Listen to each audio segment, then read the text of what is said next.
Joy Reid is one of the MSNBC's witch hunters out to get Kyle lynched. And she's brought a couple of lawyers with her, and they're going to put their collective brains together to try to figure out Judge Bruce Schroeder's orders to the jury in the Kyle Rittenhouse trial. Well, they're going to put their brains together, but they're not going to be able to come up with anything. And if you have followed my past videos on lawyers being able to understand basic law, you'd know why. Hello out there. I am trying to get through. With his powerful brainwaves cradled in the warmth of reasoning, it's time for Johnny Walker Dredd to straighten you out on a thing or two. Emanating all the way from exciting Las Vegas, Oklahoma, it's the Johnny Walker Dredd Show. Okay, Joy, bestow upon us your brilliance. But we begin the readout tonight with the closing arguments in the Kyle Rittenhouse murder trial in Kenosha, Wisconsin. Just minutes ago, jurors were handed the case, and the fate of Kyle Rittenhouse's future now rests in their hands. Earlier today, Assistant District Attorney Thomas Binger delivered the dramatic closing arguments for the prosecution. He argued that Rittenhouse was in a state he doesn't live in, carrying a gun he shouldn't have had, and pretending to guard an empty business he had no connection to, and even lied about being an EMT. None of those are legal arguments against self-defense. Those are emotional arguments. There's nothing in the Wisconsin statutes about lying about being an EMT and your right to self-defense. There's nothing in the Wisconsin statutes about Kyle not belonging there. And he was allowed to carry the rifle. We have already decided that. Apparently, MSNBC still hasn't heard the news. He argued that Rittenhouse was no hero. Whether or not he's a hero is irrelevant. That's not what we're trying to decide. We're trying to find out if he is guilty of murder and if his self-defense claim is valid. Nothing in there about being a hero. Now you've heard the evidence, and it's time to search for the truth. So consider, for example, it's time to search for the truth. Actually, I think that the whole trial was supposed to be about that, but okay. Whether or not it's heroic or honorable to provoke and shoot unarmed people. Well, first of all, it doesn't matter if it's honorable or heroic. That's not what's at stake here. The question is it self-defense? Consider whether it makes someone a hero when they lie about being an EMT. Okay, maybe he lied about being an EMT. Going to put him away for 60 years because of that? Are you really going to put him away for 60 years because he's not a hero? In this entire sequence of events, from the shooting of Jacob Blake on Sunday, August 23rd, 2020, all the way after that. The justified shooting of Jacob Blake. He didn't put the word justified in there. He should have. Everything this community went through. The only person who shot and killed anyone was the defendant. And anybody on the jury who's got half a brain would realize that's because he was the only one attacked. And of course, Jacob Blake was just lucky that he lived. He could have died easily too. After shooting Joseph Rosenbaum several times, Rittenhouse took off running. As the crowd grappled with the prospect of an active shooter, Rittenhouse lied to the crowd and told them that Mr. Rosenbaum had pulled a gun. Shop Dick's Sporting Goods now for holiday gifts. Get the best brands in outerwear like the North Face, Patagonia, Columbia, and more. Complete the look with boots from Sorel, Doc Martens, and more. Outerwear, boots, and accessories in-store or online, pick up curbside or ship to home. Every holiday starts at Dick's. The defendant that Mr. Rosenbaum had pulled a gun. Times, Rittenhouse took off running. As the crowd grappled with the prospect of an active shooter, Rittenhouse lied to the crowd and told them that Mr. Rosenbaum had pulled a gun. Well, first of all, he was not an active shooter. An active shooter is a person who's actively shooting. He wasn't. He was running to the police. This is just simply a bad characterization based on ignorance.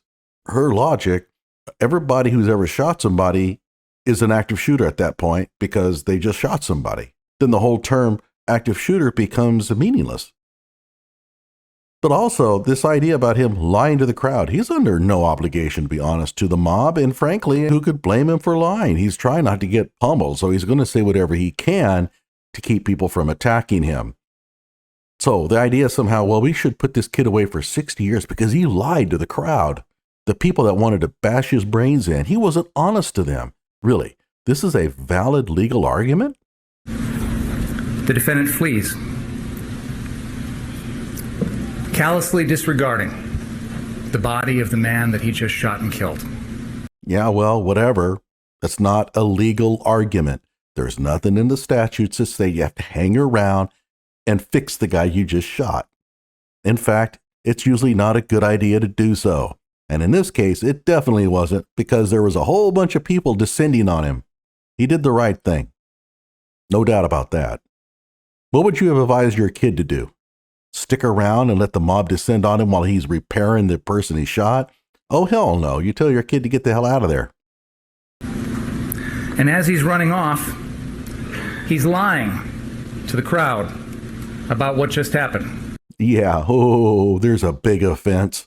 Oh my gosh, what kind of penalty should we have subscribed for that? This is exhibit number 12.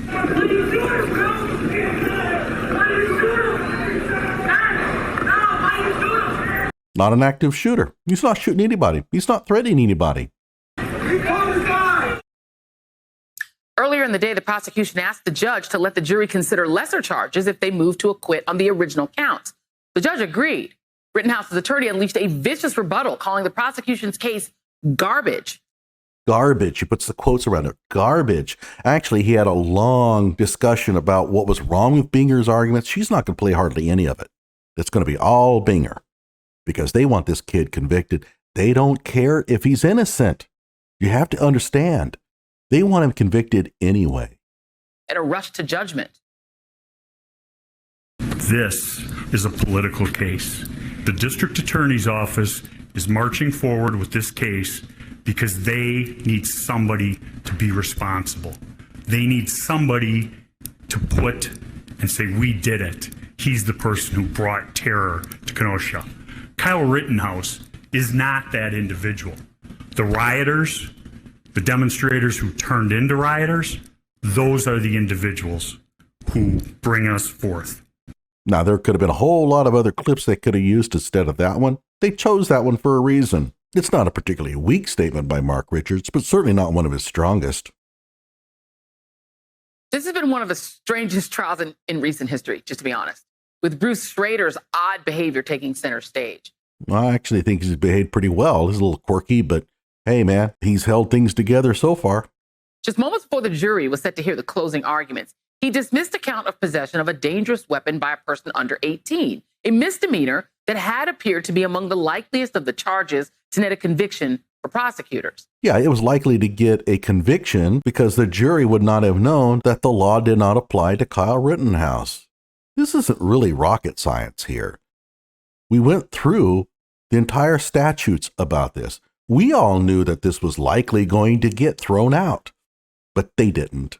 And the reason why? Because people like her and the people that she's going to have on as guests just can't understand Wisconsin statutes. They're just not capable. And here's part of the instructions that he gave jurors on the question of self-defense. When you address the charged crime, if in your discussions you conclude that the elements are present and the defendant was not acting lawfully in self-defense, then you needn't go any further. You can return your verdict of guilt based upon that conclusion. Okay, that seems pretty reasonable. If the defendant was not acting in self-defense, you must return a guilty verdict. If in your discussions as to any individual count of those with multiple possible verdicts, in your initial discussion, if you decide that the defendant acted lawfully in self-defense, you're done. And you can return a not guilty verdict without considering the lesser offenses. That's correct. And they're going to get this all screwed up. But it's really quite easy.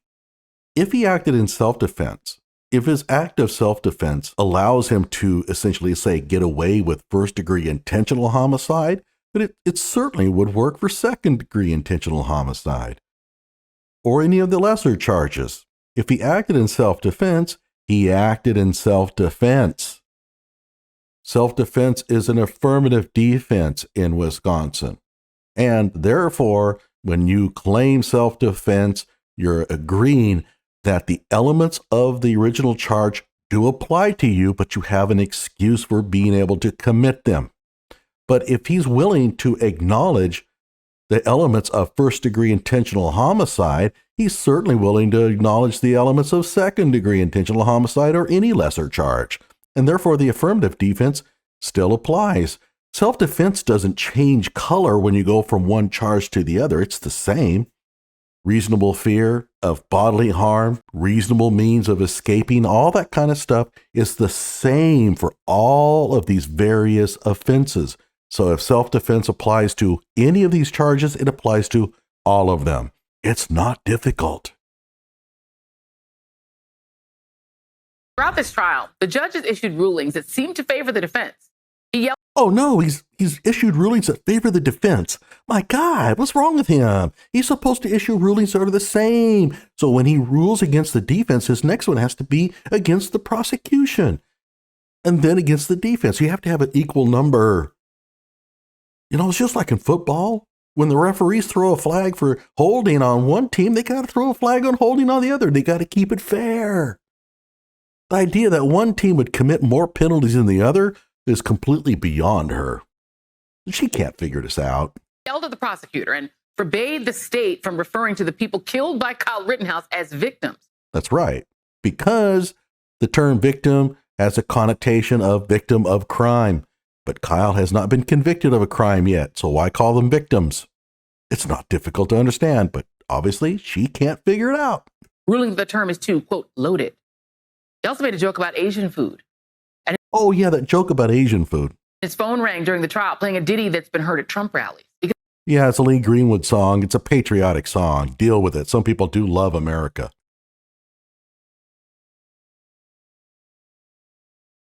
Because that is just the kind of trial that this has been. Yeah, people liking America, playing songs that praise America. Oh my God, we got to stop that. We got to get rid of those kind of judges. We need judges that play something Soviet. And with this trial now nearing its end, Wisconsin Governor Tony Evers said that 500 National Guard members will be prepared for duty in Kenosha if local law enforcement requests them. Joining me now, Paul Butler, former federal prosecutor and Georgetown law professor, and Katie Fang. Both of them prosecutors, both of them scumbags. You will see there's probably a lot of innocent people behind bars because of these two. Trial attorney and MSNBC legal contributor. And I just have to ask you, Paul, because I've watched a lot of trials, going back to the OJ trial when I was just watching it as an interested observer, not a journalist. I've never seen anything like this, especially the instructions to the jury that became this whole other sort of mini trial without the jurors present. Can you please try to explain to us what happened there and what this judge was doing and whether it was normal? Oh, wait, normal or proper? See, they're framing everything in terms of how often have you seen this? If you haven't seen this before, there must be something wrong with it. No, the judge's orders were perfectly fine. They're rational. Well, I'm glad you didn't ask me to explain the judge's instructions Yeah, we're all glad. because I could not do that. I've tried a bunch of cases as a prosecutor. I've taught criminal law school for years. I didn't understand half of what the judge was saying. Well, I'll tell you what, why don't you go ahead and send him my video? I'll explain it to him. He can call me sometime. I'll explain exactly what this is about. I'll tell him what an affirmative defense is. He probably is still new to this term. And the fact that if self-defense applies to first degree, well, it's going to also apply to second degree. Self-defense is self-defense. I didn't either. Okay, good. At least it wasn't me. I thought maybe just I didn't go to law school. I understood it. Katie, could you make any better sense of it? Because so the thing is that I don't understand. I've been on a grand jury. Normally, lesser includeds are the way prosecutors kind of guarantee conviction. Guarantee convictions. Oh, wow. Look what she just admitted. The whole point of lesser charges is so we can get a conviction. It doesn't matter if he's innocent. She didn't say anything about innocence. It's about guaranteeing a conviction. And they're nodding their heads. Yeah, right. Absolutely. We love lesser charges because we can get a conviction. This is sick. And these are the people that are prosecuting cases all over the country, and the jails are filled with innocent people because of these two people. You can bank on it.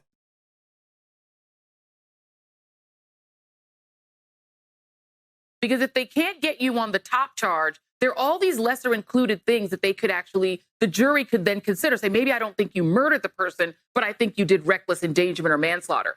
Yes, but if he's claiming self-defense, then his self-defense still applies to those as well. Oh, man, come on, figure this thing out. You have 3 brains here. You should be able to put them all together and get something out of it. He essentially said, wipe it all out if you think he acted in self-defense on the top charge. Did that strike you as strange? It did. And, what we've noticed is that he doesn't like to read stuff. And he really should, because there's a reason why the jury instructions have been Oh, my God, those eyes. Good grief. Printed out for everyone to be able to see. The way that he has these random, rambling dissertations from the bench trying to explain key concepts of law is really where this trial has gone totally awry. But with regards to the lesser included, you can't just make this summary statement from the bench that if you find it was self-defense, that it completely eradicates all the lesser included. It should. The judge is taking an extra step to defend the rights of the accused.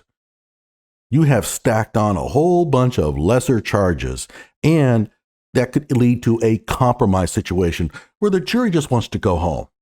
It's Thanksgiving, and we got a hung jury, and doggone it, why can't we just go? Well, I'll tell you what, if we could just convict Kyle Rittenhouse of second degree, then we can all go home early. This is a nice little compromise. He ends up spending 30 years in prison for it, but that's what the judge is trying to stop.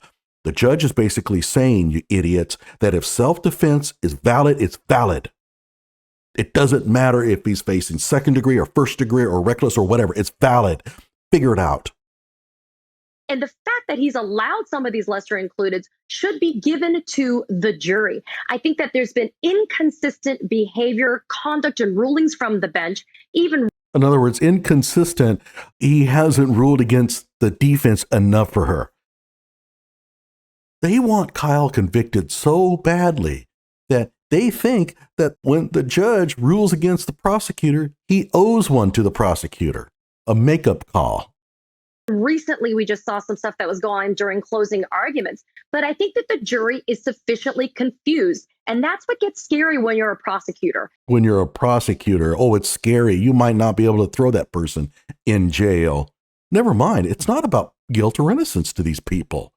It's about winning. If you got a jury that's confused, sometimes the easy out is to just let it go. And that is the real fear that the prosecution has at this time. Yeah, that's right. Whenever you're confused and whenever you don't fully believe that you understand what's going on enough to convict somebody and throw him in jail for the rest of his life, maybe that's a good idea not to convict him at that point. That's right.